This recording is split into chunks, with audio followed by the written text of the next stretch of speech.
rest of the building has kind of heat up. Sit down. It's a shade, so we're hot over here. Trying to warm up our Hi, Angela. How are you? Probably need to open the door and let it. Hi. You're Frank. You know what? All right. Now, stuff in front of you. Call the meeting to order. All right. Good afternoon. I'm going to call this meeting to order. This is the organizational meeting of the Audit and Finance Committee of Gucci County Board of Supervisors.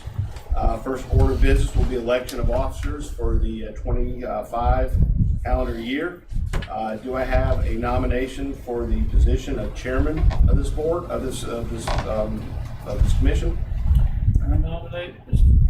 Charlie Waters to be chairman of the Finance and Audit Committee. Do I have a second? Second. All in favor? Aye. Do I have a nomination for vice chairman of this committee? I nominate Vice Chairman to be John Winfrey. Have a second? Second. All in favor? Aye. All right. Congratulations, Mr. Chairman.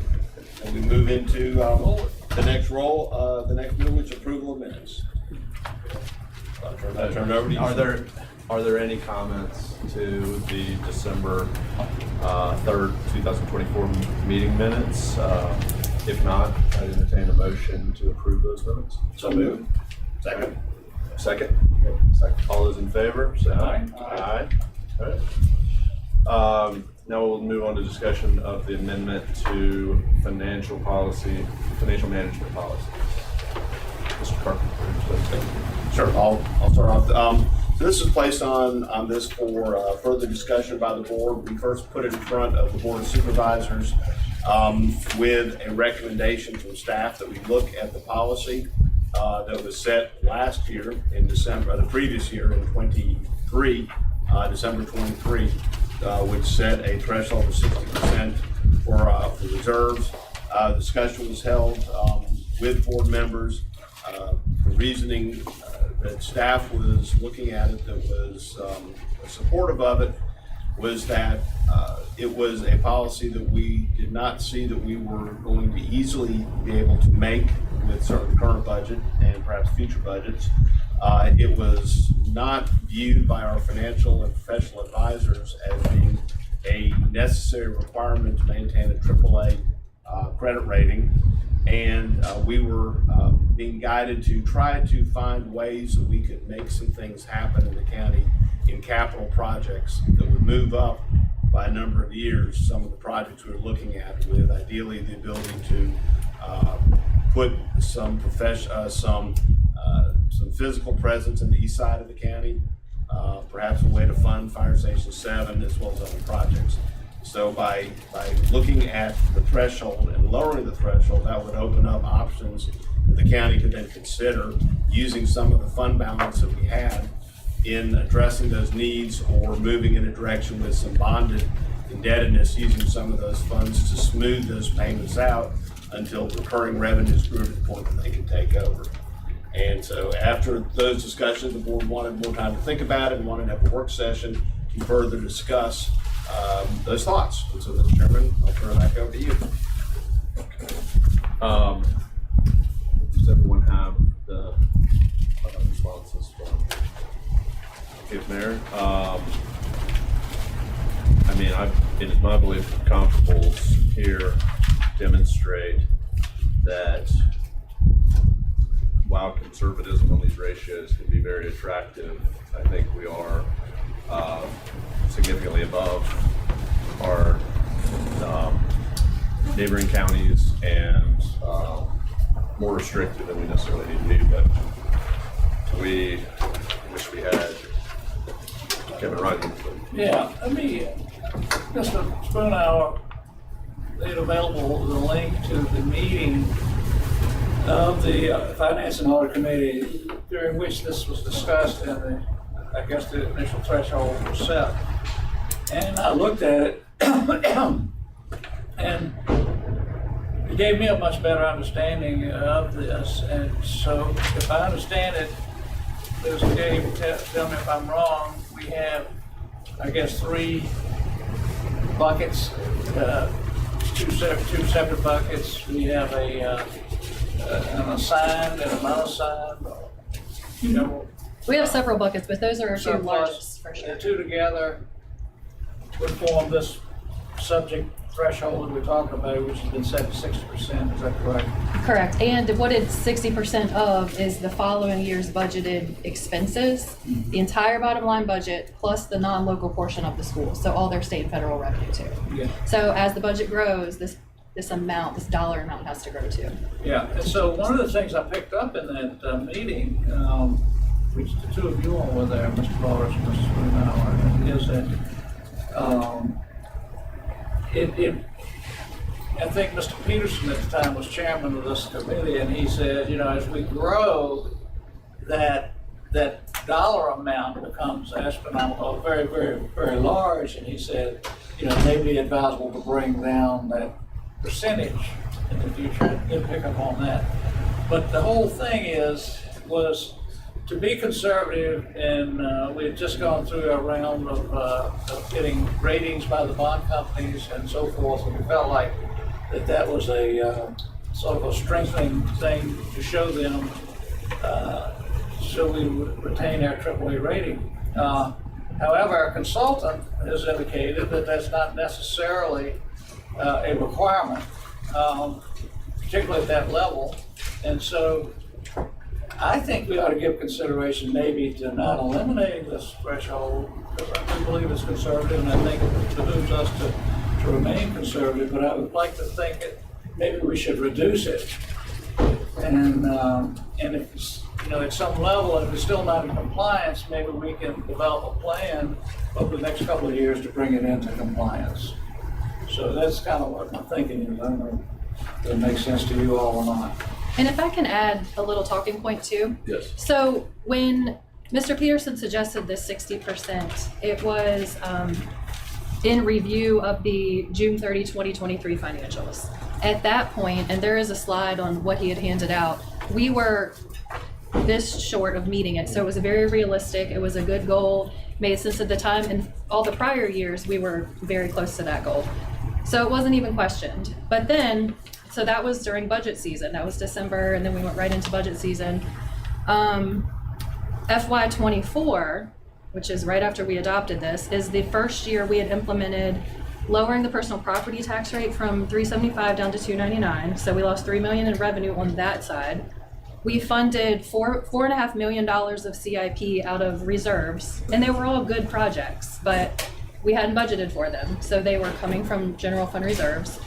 We gave public safety additional pay increases, so a 7% and 11%, which all added up to $530,000 there. So I mean, between the $4.5 million, the $3 million loss in revenue, the extra $500,000 here, that took us a very far away from this goal. So now that a year has gone by, now we're looking at the FY24 financials and realizing how far off we are. That's causing us to reevaluate this. That's why we're here. Because I didn't want anyone to think, well, why did we ever put this in place if we're so far from meeting it? But at the time, we were meeting it, basically. We were I having think it off. your thoughts are good to keep in mind, because I don't view this as something that's set in concrete, and I think, and I'm not sure if it was a conscious decision. I mean, I know it's a conscious decision by the board to fund these CIP projects, such as a new roof on one of our schools, Yep. and on and on.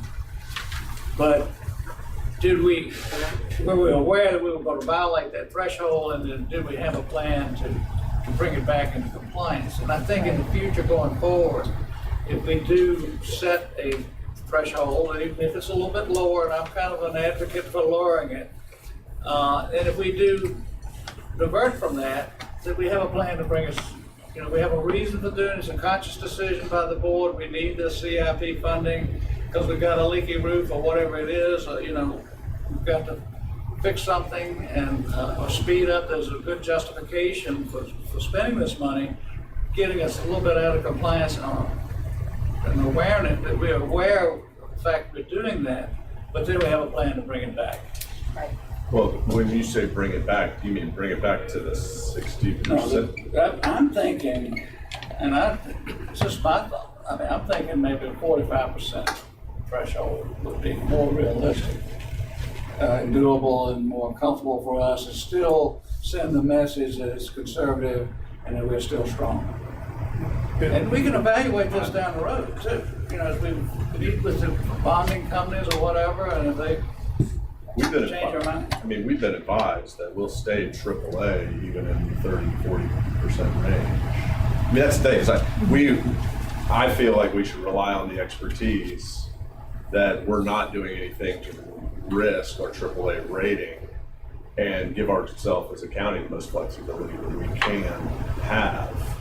And this clearly, in light of some, you know, needs in the county, we have some bond funding for another issuance for the courthouse, but we do have Station 7, we do have some other things that are on the front burner, so to speak, and that flexibility will be very important in the near term. So Let me ask you this, Carl, how difficult would it be for us to bring it in compliance at 45%?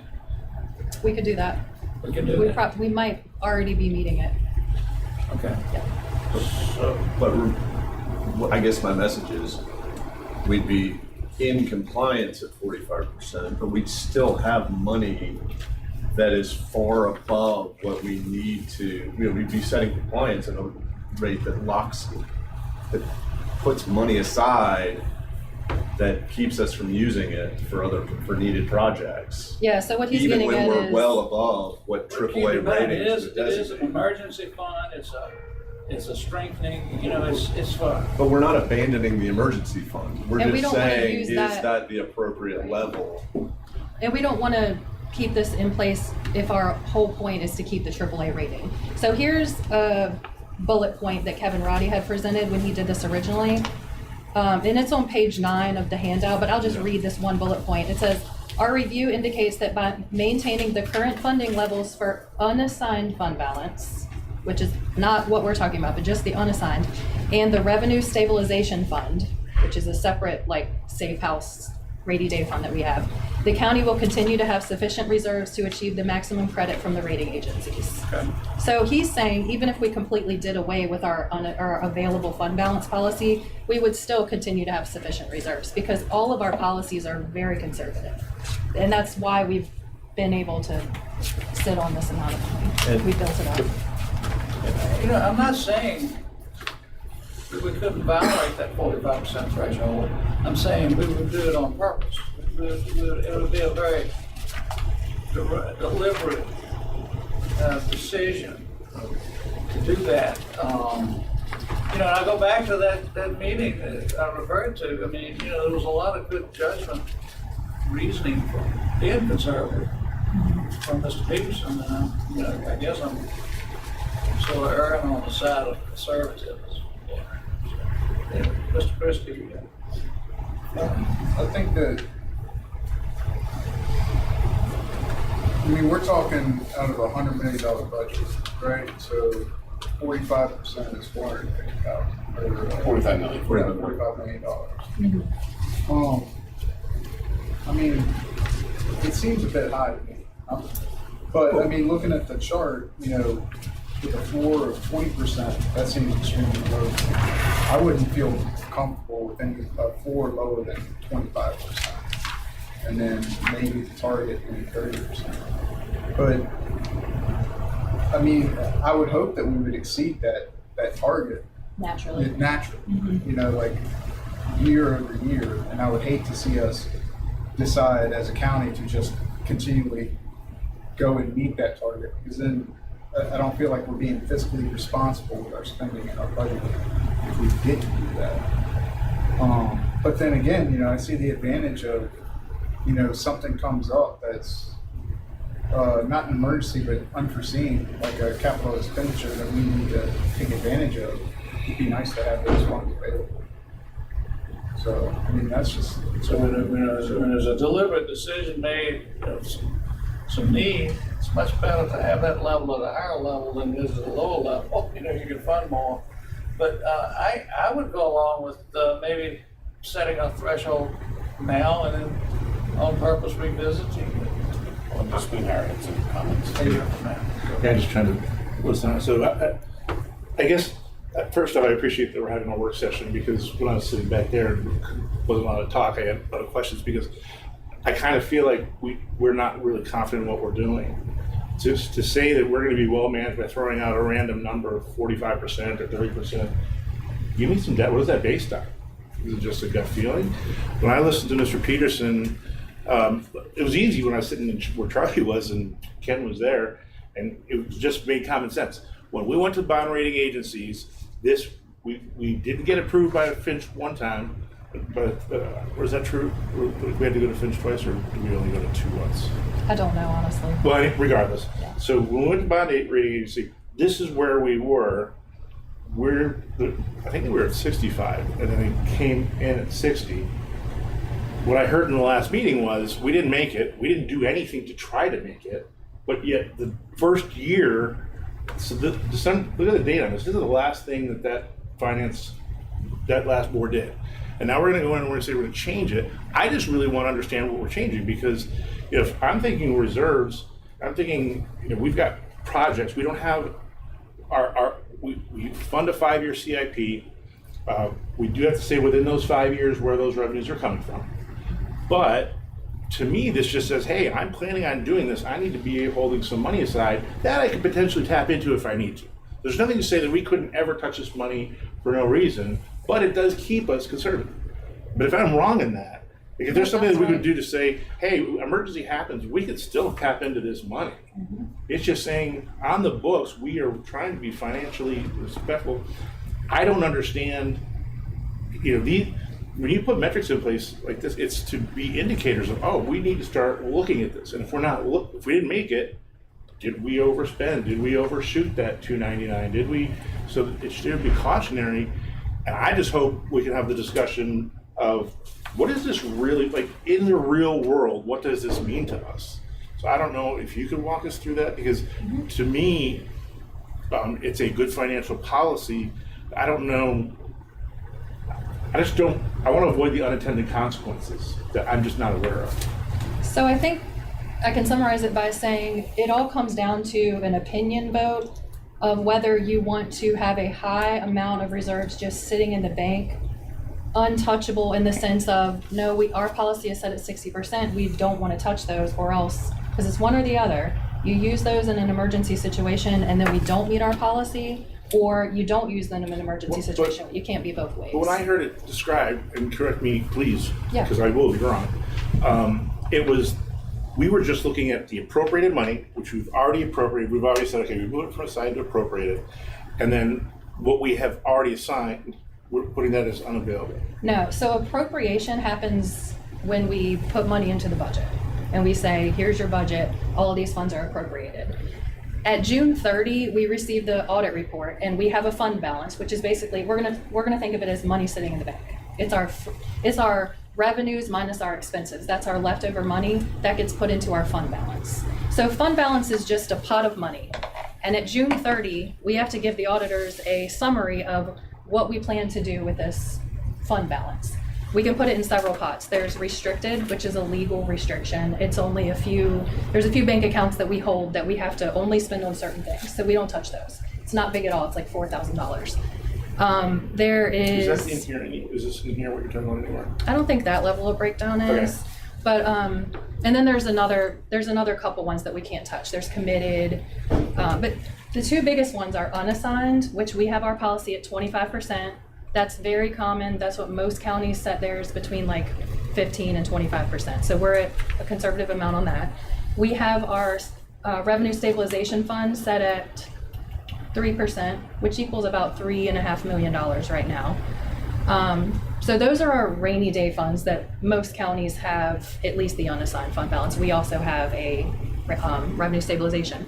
Now what this does is add an additional amount that we're required to have sitting there as assigned, where, we bring an assigned list to you in October and then you officially adopt it or approve it to go in the audit report in December.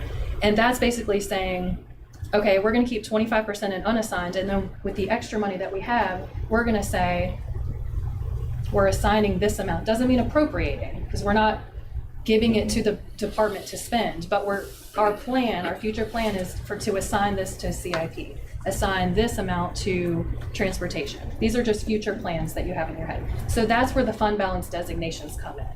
We're not actually, these words are all sound like they mean the same. We're not appropriating them, we're just assigning them to let the public or the two people that look at the audit report in that level of detail know we have all this funding and we have plans to use it. And I don't see, I guess my question is, if it's planned to use, then why having a higher number versus a low number is better? So here's the deal. So if you look at the FY24, turn to page 8. Everybody turn to page 8, and that'll explain why there's a problem.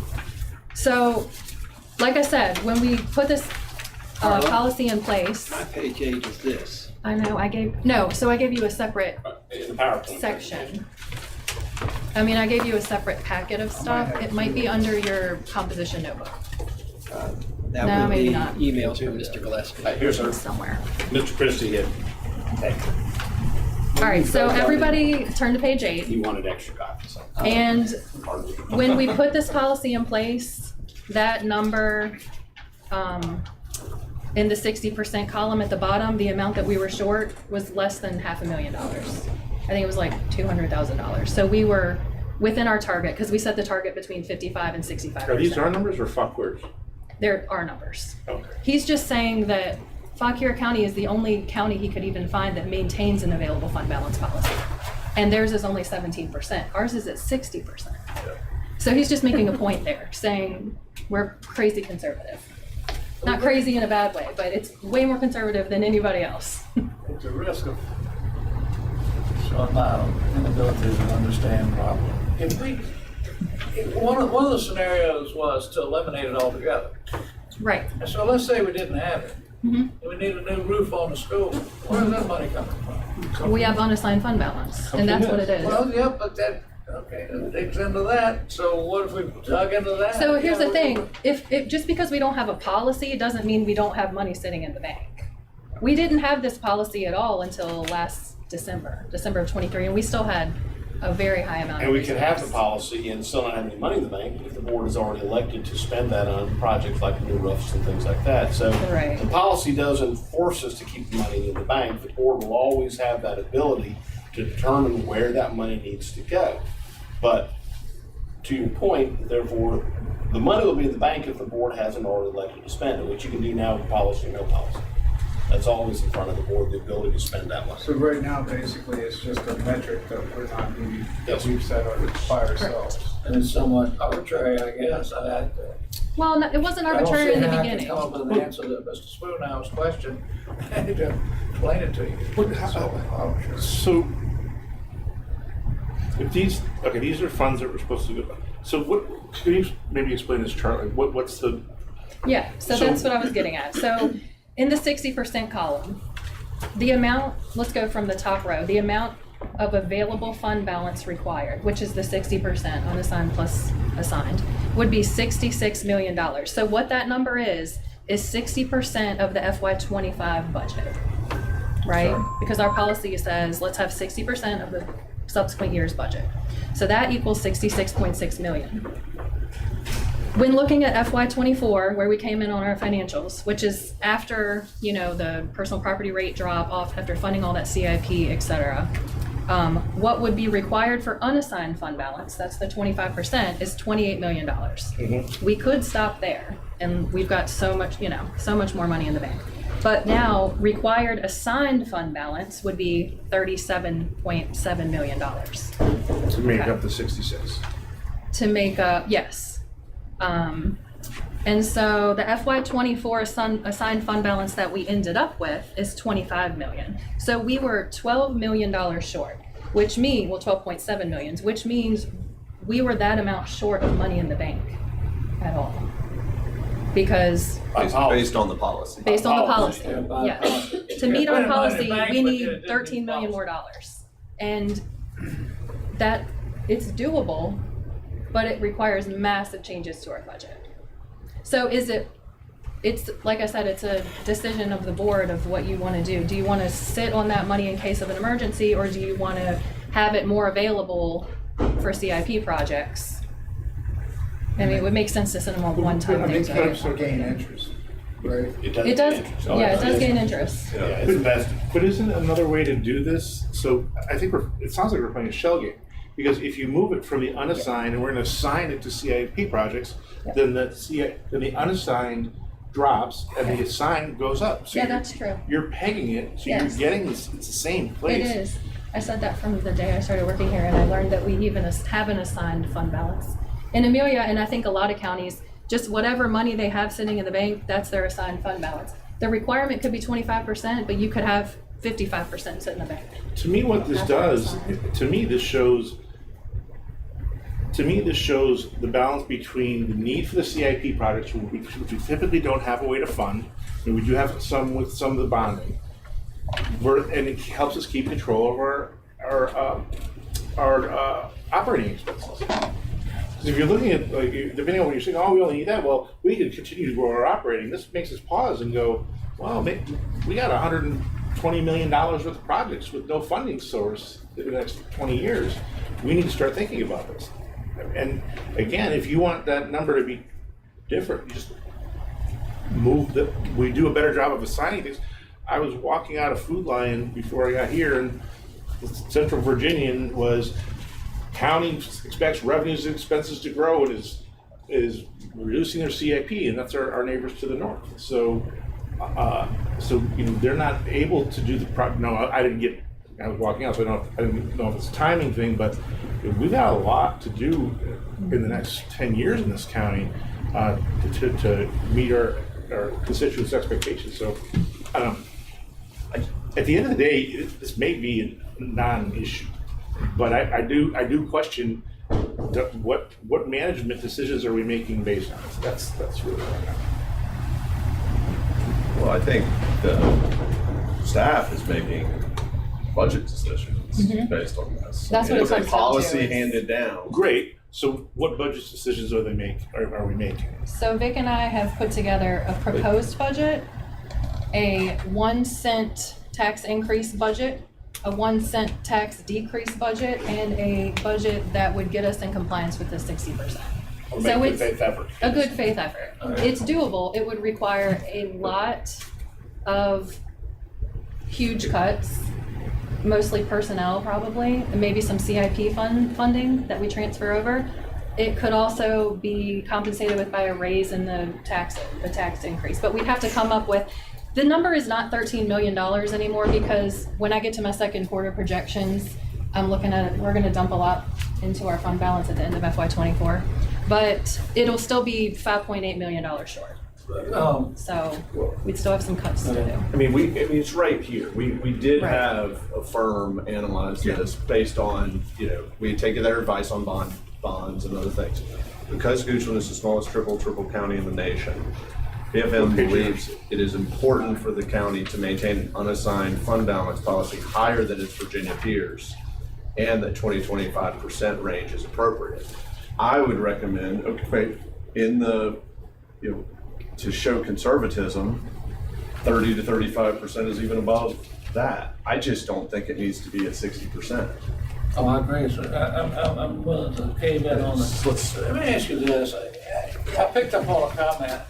I don't want to make a decision today. I don't think it's wise for us to make a decision that would affect the budget in a massive way. I mean, a very significant way, because we certainly don't want to cut the school budget. Right. And public safety is primary, and education primary to our goal, our purpose. So at what level can this be and come up with a suitable budget that doesn't, that allows for cost of living increase? We would definitely be in good shape at 35%, what Charlie just recommended. Obviously, anything below that, I think 40 and 45% is where we'd be pushing it. And we'd have to really look at it closely every single year and really pause before we make last minute, like, oh, can we give the schools $400,000 for a leaking roof, or do we want to abide by our policy? It's going to be, if we tie these funds up to meet our policy, then it's just less flexibility for things like that. And I think that's Charlie's point, is If we have CIP that we know we're gonna spend, that we need to do we wanna tie these funds up and have to meet our policy, or do we want more flexibility? All right, would it make any sense for us to say, all right, let's stick it 45%? Realizing we don't make it now, but we could develop a plan over the next 2 years to bring it into compliance, or 3 years.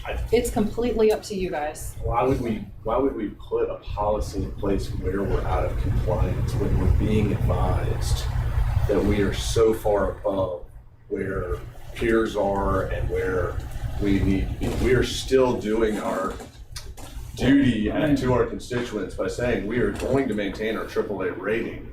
And then when we set that policy there, then you've got a lot of, you want to talk about waste of staff resources, you've got staff going through a lot of maneuvers on a policy that we've shown is not the most applicable policy. So, I mean, why do it other than being conservative? That would be my reason for that. But you'd still be conservative at 30 to 35%. so I think the chair's point of, and reading the observations is helpful. What I want us to walk away from this conversation, whether we're at 0 or 60, is to be able to answer your question, which I don't believe we are now, to say, school comes to us with a roof, okay, here's the list of all the projects that you have to decide that aren't getting done.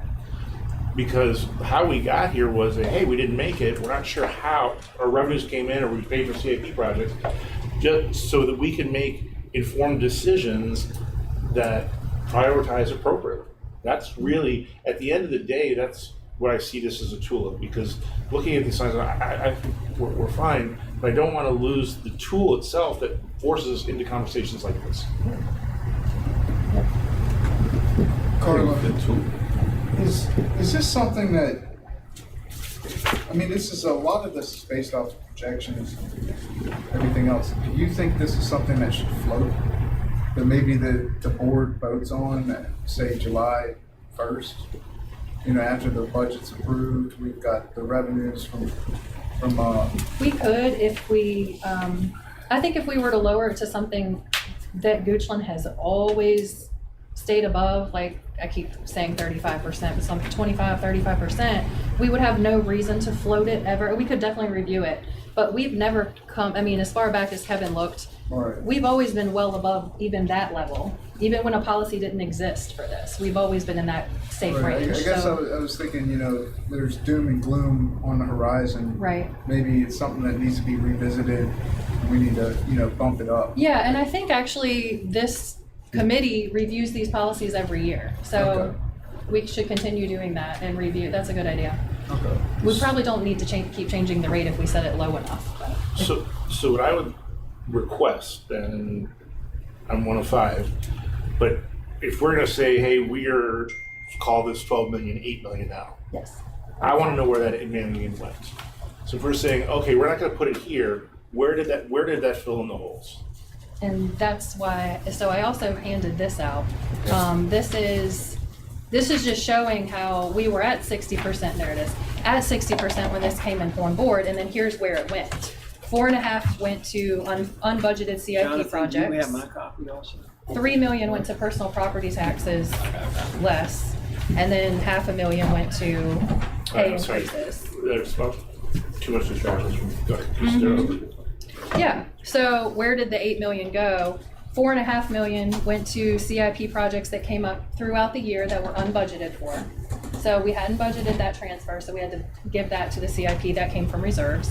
And like I said, they're all good projects. Security cameras around the courthouse square, strategic plan study, stock tanker truck, Fairgrounds Road extension project, site improvements for Sandy Hook Fire Station, Byrd Elementary School roof replacement, school board legal fees, Oilville Road interchange projects. Those are projects that came to you at the board meeting and there was a need to fund them, so we hadn't budgeted for it. So that comes from reserves. And those were individual decisions, you know, and here's the dates they were approved. So, I mean, some of them, 4 of them were approved before, or 5 of them, majority of them were approved before this policy even went into place. All right, so if we make a decision, Another Mr. 3 million Chair, drop in the personal property rate. to go at 35%, can we also say that it's our intent that if we ever violate that, that we also accompany that violation with a plan to bring it back into. Oh, Yeah, definitely. absolutely. Yeah, and we should. Absolutely. Doesn't make any sense. I think it's great in theory. I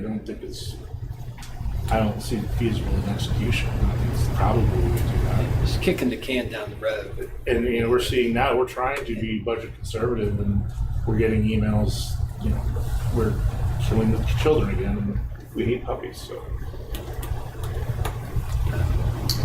I want to make sure. So I say in theory, yes, but in practicality, no. No, we'll never get back to this because we just keep spending. No, no, We'll I'm never talking get back to 35%. 60%. I'm not talking about 60. I'm talking about 35. Okay, and we may not want to. That's If we do, see, I'm not sure we consciously were aware when we approved the roof and the stuff that we were violating that. Well, so when that was approved, this policy wasn't even in place. We put this policy in place December of '23, and we had already committed to, and we had already spent $750,000, $150,000, $552,000, $589,000, $1 million. All of that was already spent by the time we adopted this policy. All right, So it's not like we all I'm made no saying effort. is, let's Yeah. make sure if we do violate it, it's a conscious decision, Mm-hmm. and we work on a plan to bring it back into compliance. We have that wording in place for our, the 3%, what is the revenue stabilization fund, where if we have to use it, then we have to replenish it. So I think that's a good, Yeah, so can you So talk a little friendly bit, amendment to- I guess I'm Absolutely. Well, and I was thinking a range too. I think, I'm sorry. I think 30 to 40% is a good range. It says, hey, we want to stay in this band. Some years it'll go off, you know, some years it'll be on the upper end, some years it'll be on the lower end, but, you know, we're not, we think that's a prudent band. Carl, can you explain, I guess I'm confused in how the 3.1 million for lost revenue, we knew it, we calculated, because the personal property tax rate, we approved the previous budget. correct. So how did we not know, like, why are we saying that was a shock to us, or why that wasn't accounted for? Well, because when you're looking at what percentage of fund balance you're at, you're looking at where we were at June 30, 2024. And so that didn't go into effect until July 1 of 2024, because it was effective for the FY25 budget. No, I'm sorry, it was in effect for Yeah, it was, 2024 no, budget. no, that's, that number we should have been aware of. Oh, we were aware of it, We knew it but was when gonna we cost were, us money. and when You know, we- we didn't know how much it was gonna cost us, because remember, that's divided up in December and June. Right, So okay. if we Because were in remember- December, we hadn't really received a lot of those revenues even yet. So we knew there was gonna be a decrease in revenue. That was always understood. and remember, you start formulating the FY24 budget in December of 22. We didn't put this policy into place until December of 23. Okay, all right, thank you. Yeah. So there was a lot of This is a changing going workshop, on. This so wasn't a I typical want to year. make sure I'm not overstepping and participating if it's not, if it's a It's committee. a board workshop, It's a so. board Yeah. workshop. All right, then I'll be quiet. You're allowed. No, you're on the board. Board workshop. Board, not committee. I heard committee, my bad. Percentages are devilish. Raw numbers are really what we're gonna do. We're not gonna spend a percentage Right. to put a roof on, we're gonna spend raw dollars. And the council research I've gotten is if you want just a rule of thumb, we should be able to build a school based on our reserves without going into a deficit mode. But we just learned 2 years ago, schools cost $55 million. So rather than setting arbitrary percentages, because I'm a simple fella, more comfortable looking at real dollars as to what we're going to think. And we have real numbers in those CIP, I think. Yep. Not a percentage. So rather than let the percentage drive how much money we're keeping, why don't we keep the money we think we're going to need and let that percentage fall wherever it lies? Because we're not going to spend a percentage, we're going to spend dollars. But a percentage allows you to have comparables to counties of similar size and also make a comparable to a Henrico, to a Hanover. And that is the type of flexibility we want. Also, to say it's a raw dollar amount, yeah, I think is too simplified. We want to be focused on I mean, when you fund a school, you don't just say, this is the raw dollar amount. You look at your payments for that. No, you look at your payments for that school over a 30-year period, Well, I over think the life we of the still school. missed it by 15 million. This would be funding a school every year. No, I understand. That's a rule of thumb. But it's not an additional It's split. a- I know. Or we have an earthquake like Louisa and we got to replace it because we didn't have insurance. I mean, just things along those lines. But the 65% to me strikes as arbitrary. The 35% is we're using someone else's standards, that we're going to be at 35 because we're still above other people. What's right for Goochland? And Tom was sort of splitting the baby in half and saying, all right, well, how about 45? And I'm hearing that we still will always have the opportunity to come back. It is the people's money. And if we need to spend that, invest that money to benefit the people, then by golly, let's do it.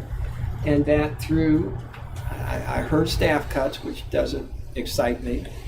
There are ways of being efficient that would allow us to rebuild those reserves. But the percentages, really they translate into raw dollars. And Charlie, you're spot on that you use raw dollars, eventually it's going to be a percentage. I want to know where you got this concept of it being the size of a school.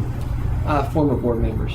So I remember that discussion. So Peterson's main point was, we always want to have enough in reserves for some, and he always used us building a new school. And his point was, that's a huge amount for Goochland because we're a tiny county. Whereas like a Fairfax, they can keep a 15%. If they wanted to put this policy in place, they could keep it at 15% and they'd still have enough to build 5 schools.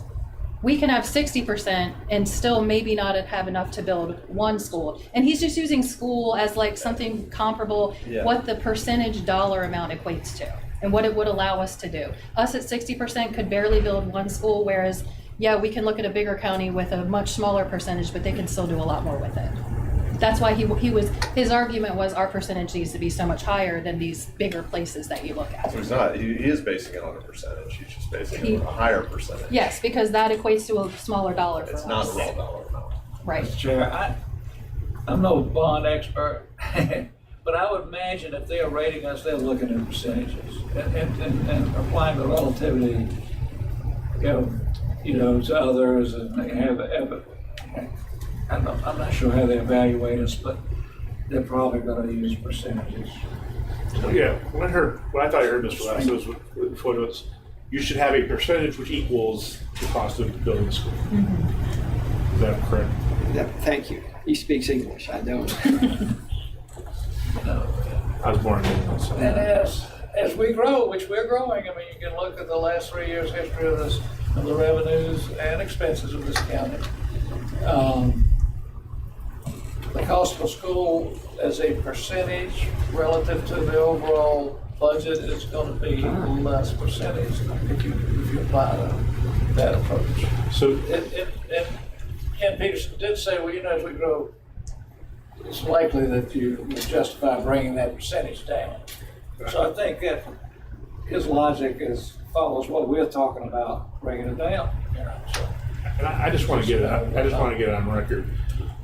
I am a firm believer that we should be spending the money of the revenues that we gain. We should be safe, but this isn't. We're not trying to build our bank account. We're citizens trust us with this money to do stuff with it. Yeah. And what gets us there in a well-managed manner is where I'm trying to get to, so that we are, because I approved every single one of these additions. I knew it was coming from a reserve. I'm not sure I understood the scope of what that meant. So how do we get that transparency so that we can make those informed decisions? So we are spending the money and have enough to cover in case there's a downturn or something bad happens. Okay. I'm ready to call for the question. And just for Somebody make a- order, it's not on the agenda for the board meeting, so this committee can make a recommendation, but it would not be voted on at the board meeting. That would have to be the next board meeting. Yeah. And then do we call it out of the workshop or we call it out of the committee? I mean, Well, the committee would have to vote on it, Yeah. not the workshop, So we're still in the workshop, yeah. Oh, okay. So, but just one last question: How does this decision or non-decision impact the budget? If we choose to keep it at 60%, we have a lot of either revenue raising or expense dropping to do. If we keep it at 30 to 40%, we already meet it. Everything is. And are we can those proceed. formulas in spreadsheets? So like if you just plug the number in, it changes them and you can see what those look like? Pretty much. I can, yeah. So could we see that? I mean, Yeah. that's kind of what I meant by my comment. but, Yeah. And when we start, Lisa's already setting up meetings with us and y'all the next week.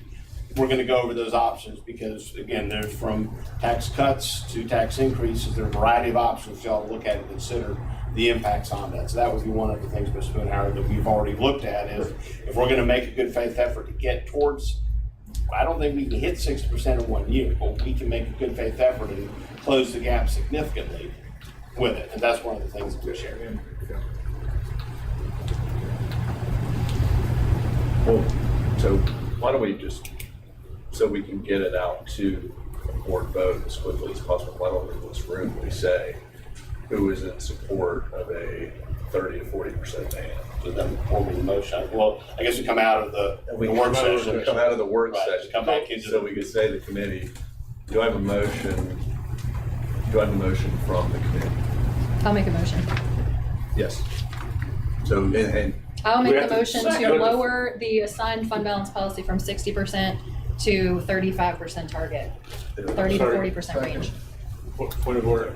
Do we have to actually come out of the session to close it I don't or? know, the attorney's not here to answer that question, so I don't know that we have to come out of it. per on se. the record, we will be voting as a committee. Yeah. So, Motion's made to come out of work sessions. Second. okay. So All in second. favor of coming out of work session? Okay, now Ms. Cave has put the motion out there. Do we have a second for the motion? All those in favor of the motion, say aye. Aye. Okay, so this committee will recommend a 30 to 40% range with a 35% target. Okay. I'll bring that to the March Board of Supervisors meeting Thank in you. your packet. Thank you. We can discuss it more in 2x2s. Okay. Ms. Cave, do you have the projections? I do, and I handed them all out to you. Mr. Lyle, do you need one? I think it's the last page. Oh, yeah, it is in the packet. The good news is that $12.7 million deficit you were looking at from Kevin Roddy's projections were based on FY23 financials. I'm looking at the FY24. We saw what happened in 24. 25, I'm projecting an $8 million return to surplus that would dump into our fund balance. That is mainly coming from, I'm projecting $7.7 million higher in revenue than what we budgeted. 4 million of that is because of Amazon. We did not build that into the budget because at budget time, that wasn't a sure thing. And now it is. So we should be getting $4 million. I think they're expecting it in about March in building permit fees. So that helps us out a lot. Our other 3-ish million is coming from personal property revenue. I think when we were building this budget, we were thinking that assessed values were going to be lower than they've turned out to be. So we budgeted a little over 18 million in personal property, and it's looking like it's going to come in, I'm projecting like 21 million-ish. So that's another 3 million there. So our revenues are looking great. Our expenditures at this point, everything looks department-wise like it normally does. So I'm projecting about $2.3 million returning from departments just based on vacancies, projects they may have budgeted for and not plan to continue with, whatever the reason is, $2.3 million there. And so that's a $15.7 million operating surplus. And then we fund our CIP and our CSA programs from there, leaving 8.2 million to dump into fund balance, which will help our percentages greatly. That's why we're in way better shape now than we were Can I then. ask a question? Yes. With that 8 million, and realizing that we're gonna recommend to the board in March to do a 30 to 40% or a 35% target. How much extra? Because I'd like to know this because we're considering the current budget, Right. right? So it seems to me that at 35%, that 8 million is gonna take it over. It may. Yeah. So it means to me that we may have some wiggle room in the budget. So. Is that correct? No, No. no, it's not gonna, I mean, at the end of FY '24 or end of FY '25, we will be over the 35% target. But in building the FY '26 budget, no, we would still need to cut about 5 million. We're going from the $12.7 million deficit to, now we've got $8 million of that back. So we're still left with a $5 million hole, and we'd have to make that up in the FY '26 budget. And plus, this again is essentially one-time money. Every year surplus is one-time money based on how the previous year went. We know this year we had some extraordinary circumstances like Amazon, which won't happen again next year. Those were permit fees that we just paid once. So that money, what we've traditionally done is that we've used for CIP projects. And that's what the board would have in front of them is, so it would not be to put it into operational revenue and grow the budget. That would not be something that this money would really encourage us to do. That's a good point. Makes sense. That's necessary. Thank you.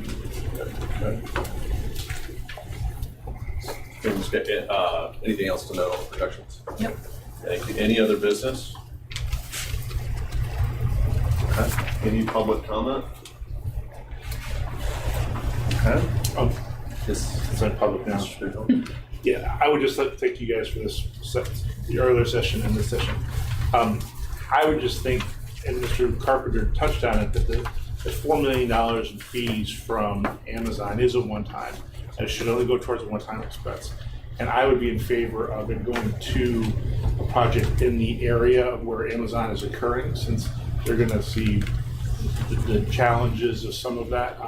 But I would be supportive of that, those monies staying in that area. Okay.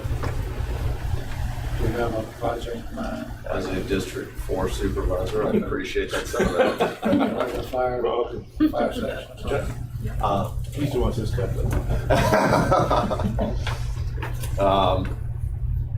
Thank you very much for those comments, Mr. Spitnell.